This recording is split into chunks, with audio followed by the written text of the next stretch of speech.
So, Carisa, you are with Texas Freedom Network, which is a group here in Texas that shares a lot of the goals of the Atheist Community of Austin, because part of our mission statement is separation of church and state. Or like we like to say, I guess religion and government now covers more because church is kind of a Christian affiliation.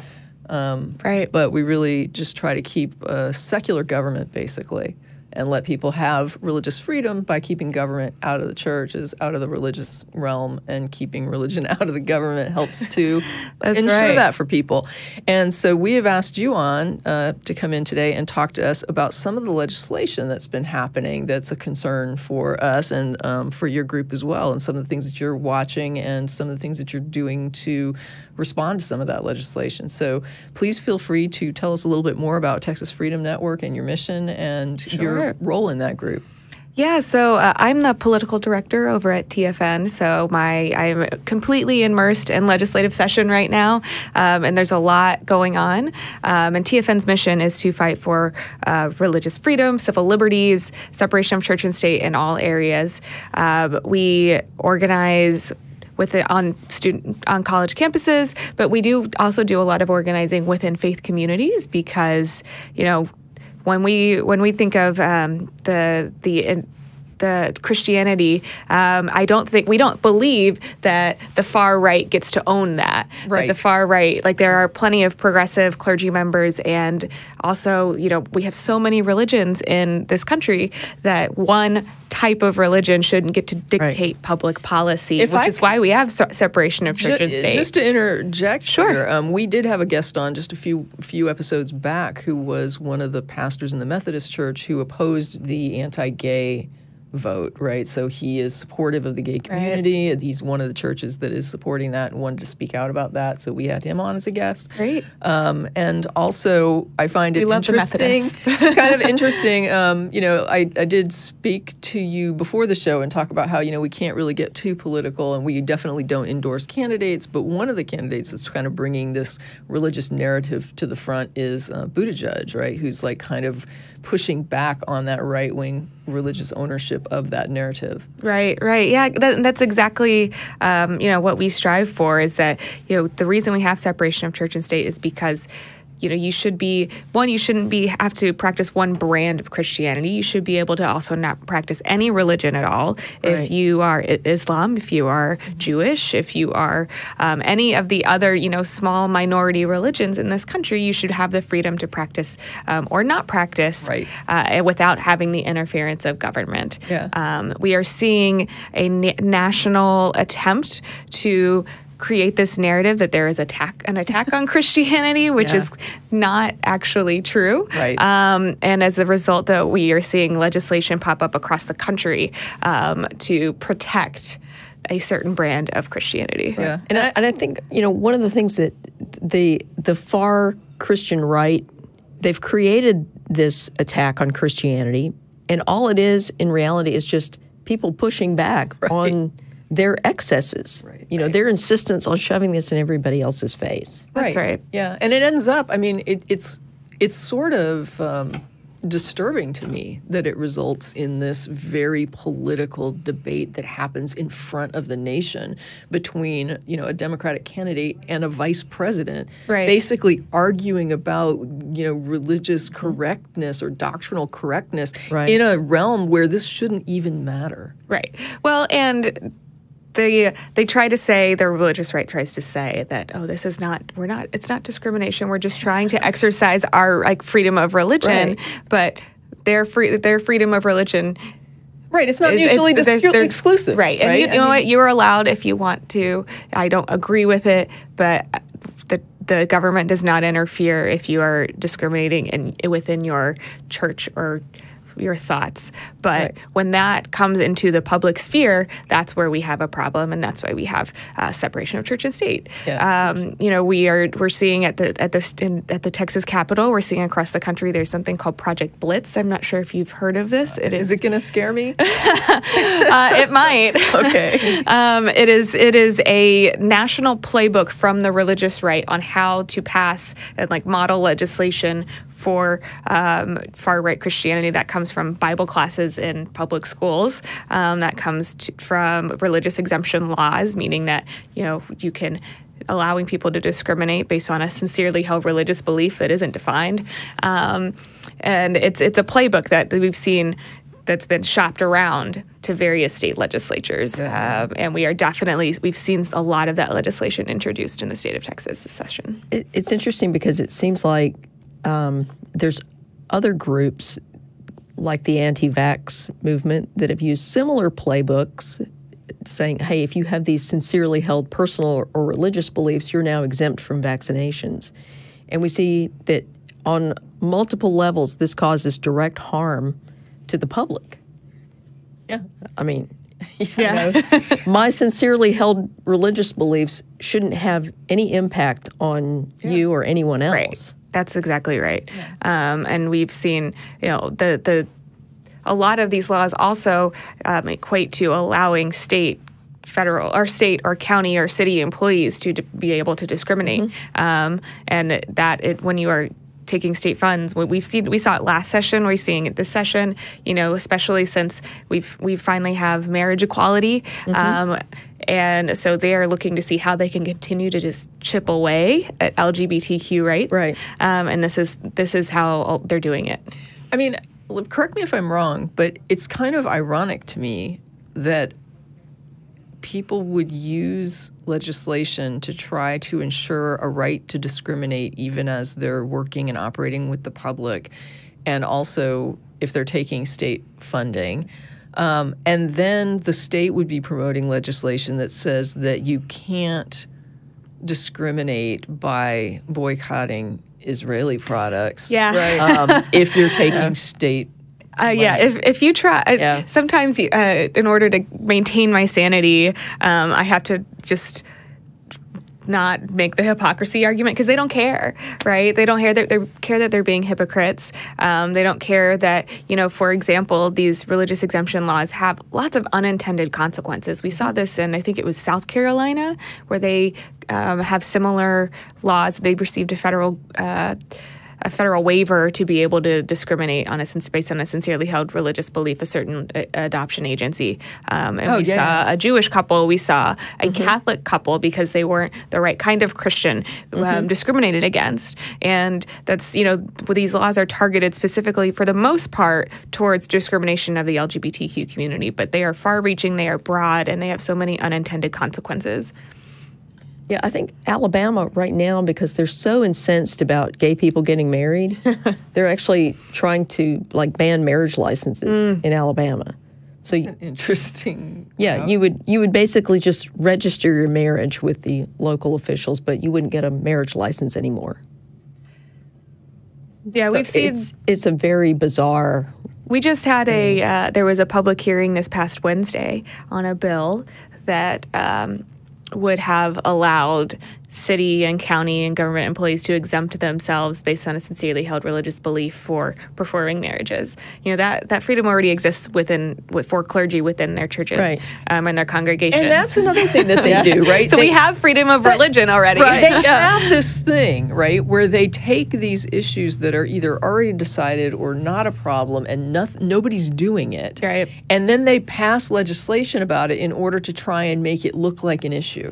Right. Like they'll say, oh, they're doing this or that with regard to abortion, and we need to pass this law to stop this. And it's like, no one's doing this. No. So much for small government. They try to solve problems that don't exist because it fits into their narrative. Well, it's almost like saying, we have to, we have to stop all these, Hispanic rapes, just to kind of shit, because there's this narrative now that's going on about the criminal Hispanic population, right, that we're hearing over and over, this fear mongering. Right. And if you started passing legislation against, making, it's like you're sort of, it's just a way to amp up the fear. That's right. Using legislation to make it public and make it, to promote this in a way that's very, very visible, even though it's not happening. People hear, oh my gosh, they had to pass a law to stop this from happening, and it makes you think this was happening. Right. When you, as a public official, you have a duty to to tell the truth, to report to your constituents, and that your constituents, for the most part, trust that because you are in a position of immense power, that you are going to do what's in their best interest. But that has not been the case for a lot of officials, right? They have no problem lying and fear mongering, and as a result, we see more and more policies being passed based on lying and fear mongering. Yeah, well, like the Muslim ban, right? That's another one. So it's like they push the criminality of immigrants, which is just a complete lie. Right. And then they push the the terrorist threat from particular countries, which it's not a problem. I mean, the people coming in are trying to get away from those situations. And so they promote these things as if it's like, oh, we have to protect ourselves from these things, but it's things that we don't need to protect ourselves from. It's actually, these are other people that would like to be protected from a situation where they're trying to escape all kinds of weird, Muslim oppression that's happening in their own country, or wars or corruption that's happening, in somewhere in Central or South America. And they're trying to come here because they don't want the same problems that we're sitting here claiming they're bringing with them. And it's like, no, they're coming here to get away from those problems. And we should be working with them because we have a common goal of not wanting those problems. And statistically speaking, immigrants commit crimes at lower levels. Right, absolutely. And we've talked about that on this Nobody's show. perfect. Yeah. I mean, you're never, but if you look at just the facts, but the problem is the refusal and the denial of facts that we're facing now, right? And not only that, but we've made the point several times that sanctuary cities are, statistically speaking, safer than cities that are not sanctuary cities. And part of that is that within sanctuary cities, immigrants, whether they have documentation or not, are less afraid to go to the police and report crimes and to be a witness. And we see law enforcement saying that as well in certain cities, law enforcement is completely on board with this. And so, I mean, this is something that's completely uncontroversial. Unless you're a far-right, Christian or whatever, and you need to have, the bad guys to point at and say all your problems there always has to be somebody to blame, right? Throughout history, there's always been somebody to blame. And right now, we're blaming everything on immigrants, particularly Latin American immigrants. And it's so bad that, so my in-laws live up in Wisconsin, okay? And we got a call a couple of weeks ago from my mother-in-law, and she's like, so I hear so much about all this stuff at the border and everything. So how bad is it down there? And we're like, it's like not. This is completely manufactured. There's literally no problem. We have really great food here, though. Yeah, yeah. So I was like, no, the problem that we have is a manufactured humanitarian crisis because they are shutting down the border, the legal entry points. Yeah. They're funneling. They're squeezing the funnel down. They're not applying the right type of resource, right? They're applying this law enforcement brand of resource instead of resources that can actually process people, which would totally be helpful if we could get more people through the system in a way that wasn't just, okay, let's try to keep them out, and then if they do get in, let's figure out how to export them. It's like, that's not a process, right? That's really backward. This isn't how it's supposed to be working. Right. The system does not work. It's just not working. But you're talking about this Blitz-ish situation, and I'm assuming that's why we're seing a whole lot of similar legislation coming out of a whole lot of states running toward the Supreme Court. That's exactly right. We are in Texas, because elections matter, there's a big divide in the Texas House and the Texas Senate on some of these far-right anti-LGBTQ laws. Sure. The lieutenant governor is still he just can't help himself. I think he tried for the first few weeks of session to get it together because he knew that this was not popular legislation, and because that's what voters told them by the election results. Yeah. But he couldn't help himself. He made Senate Bill 17. In the House and Senate, the first 30 bills or bill numbers like SB or HB 1 through 30 are priority legislation for for the Speaker of the House and Lieutenant Governor and the Governor. Yeah. So those are reserved. So if you see something with a low bill number, you know it's a priority for that chamber. Okay. So SB 17, it's a low bill number. Right. It's a very bad religious exemption law that they skyrocketed through the Senate. It basically says, if you have an occupational license from the state of Texas, you can discriminate based on a sincerely held religious belief. That could be a plumber, that could be a healthcare worker, that could be a cosmetologist, right? It could be a counselor, a teacher. So that's very problematic legislation. I have a yeah, question. sure. Some of the exemptions for the licensing were weird to me. So like police. They wanted to make sure that was their attempt to say that, if it's a life-threatening situation, they're not allowed to discriminate. So there was a law enforcement. So what if you're a pharmacist? Right. No, that's exactly right. And I need my insulin and, Well, or you need your HIV medication, or you need Plan B. Yeah, exactly. Plan B. Then yes, you would be able to discriminate based on a sincerely held religious belief. That bill is stalled on the House sides as of yet, but on the Senate, on the floor we had some of our friendly members.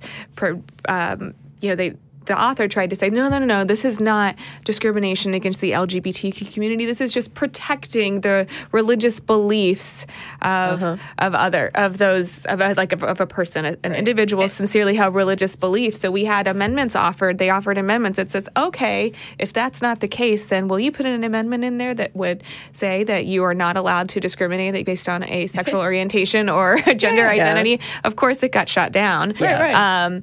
So it's very obvious what they are trying to do on these bills.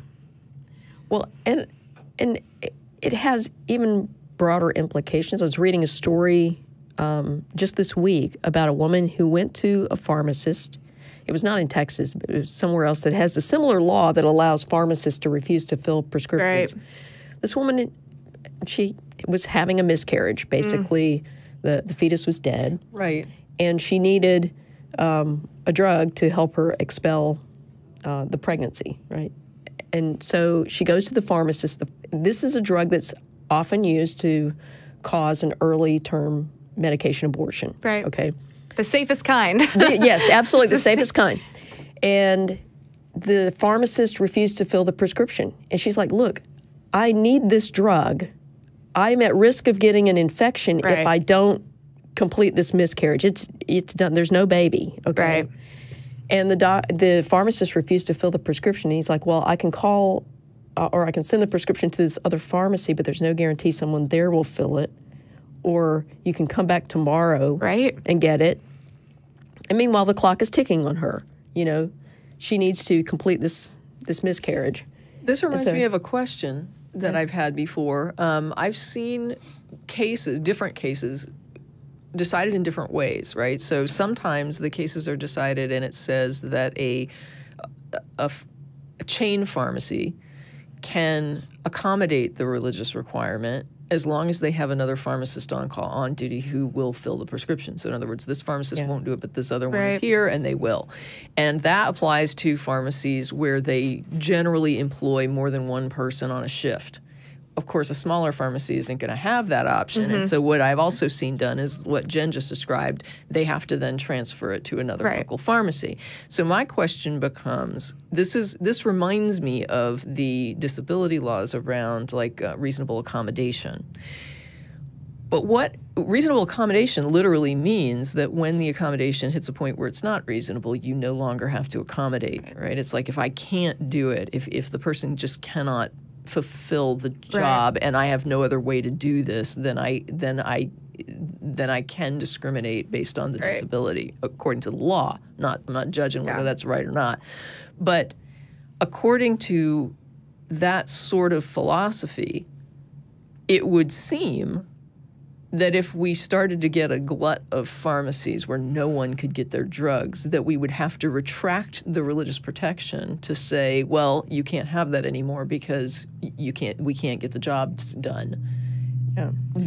Is that Is that your understanding of the philosophy that they're using? Would it make a difference if we started seeing like all the pharmacies doing this or all the hospitals refusing to deal with, reproductive things, or you know what I mean? It might. I mean, that's going to be one. I'm not a lawyer, but I would assume that if it became a really widespread, then we would definitely see an attempt to deal with the problem, but that could be a variety. That could mean a variety of things, right? Right. But we also see that when they're passing this legislation, that's what they say, but that somebody else can just do it.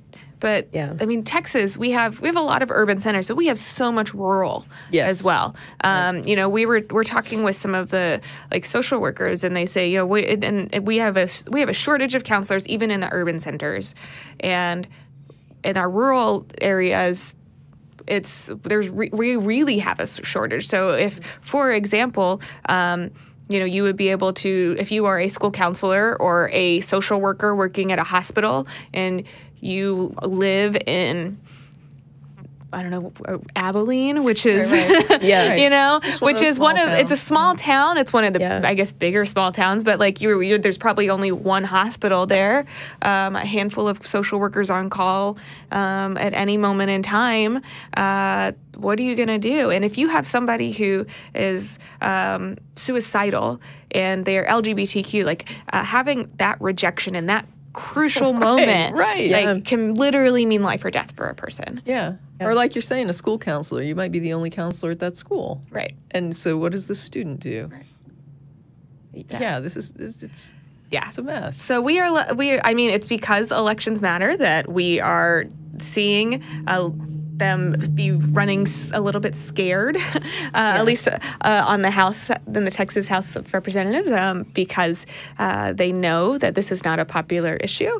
But this was not the same story last legislative session, right? And that's why it's so important. And, like I say, I have to tiptoe because I really don't want to violate, like, any of the politicizing. But, I mean, one of the things I hear all the time is, how all these parties are the same, all the political parties are the same. But you're saying there's partisan divides on these things, and we don't have to go into that. But there definitely is partisan divides, but there are, some that that are not as clear cut. Sure. But even on even let's say on the Texas House of Representatives, like we still the Democrats don't have a majority, but because it's much closer, and that the margins were a lot closer than the last election cycle, that they're changing their extremism, right? We still have some extreme numbers, but they're not nearly as extreme because they're scared. They know that this could be their last legislative session if they're not careful, and they do not want to take a vote on some of these anti-LGBTQ bills. That's good. Yeah, it works. That's why it's so important to stay engaged. Well, and that's one of the reasons that Texas Freedom Network is so important, the work you do. Thank you. Yeah, I mean, we are engaged throughout the entire process, the electoral cycle. We are students. We're engaging young people on college campuses.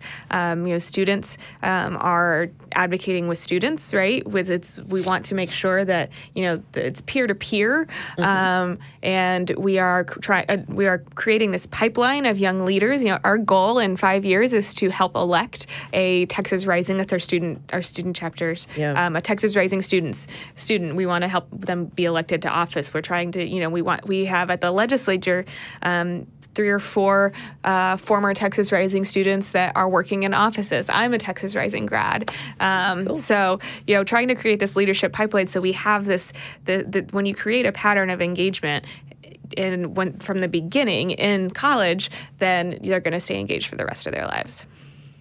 So that's what we're working on. But, it's an uphill battle right now, but we're getting so much closer. We saw that last election cycle. Yeah.